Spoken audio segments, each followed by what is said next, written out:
lagi dengan saya, Lewis Martin Raja Kuku, kelas 75, SMP Negeri 1 Bandar Pasir Mandogi.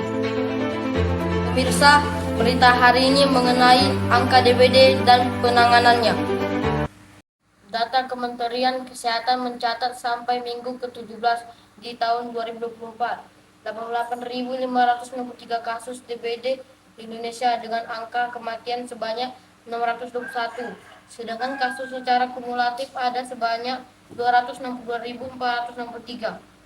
Data tersebut menunjukkan kenaikan kasus yang drastis hingga 3 kali lipat dari periode yang sama di tahun 2023. Kabupaten kota dengan kasus DBD terbanyak adalah Bandung dengan 3.468 kasus, diikuti Tangerang, Bogor, Kendari, dan Bandung Barat. Sedangkan kabupaten kota dengan kematian akibat DBD terbanyak adalah Bandung dengan 29 kematian, diikuti Jepara, Bekasi, dan Subang. Menurut Badan Meteorologi, Klimatologi, dan Geofisika atau BMKG, terdapat kaitan erat antara tumbuh kembang nyamuk Aedes aegypti dengan kondisi iklim, terutama musim hujan yang menimbulkan banyak genangan air. BMKG berkolaborasi dengan pemerintah Provinsi DKI Jakarta dan Bali untuk meluncurkan layanan DBD iklim yang merupakan sistem peringatan dini DBD.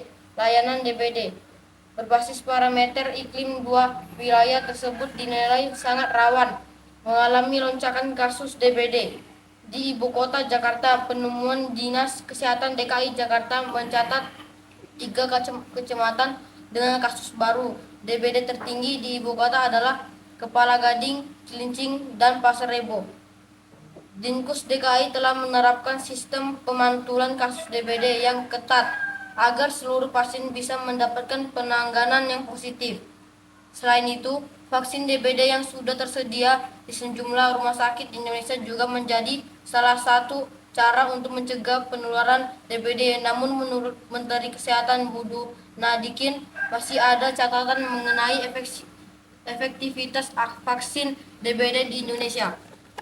Hingga saat ini vaksinasi DBD masih bersifat mandiri dan berbayar dengan besaran harga Rp600.000 hingga Rp900.000 per dosis. Kementerian Kesehatan tengah mengkaji vaksin DBD menjadi program nasional di tahun 2025 mendatang.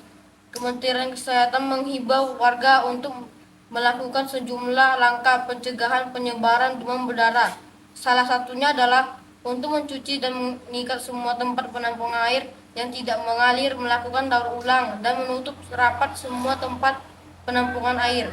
Jika Anda merasa tidak enak badan, pegal-pegal, dan mulai demam, langsung bisa mengunjungi RSUD seperti yang ada di belakang saya atau puskesmas di dekat rumah Anda memeriksanya.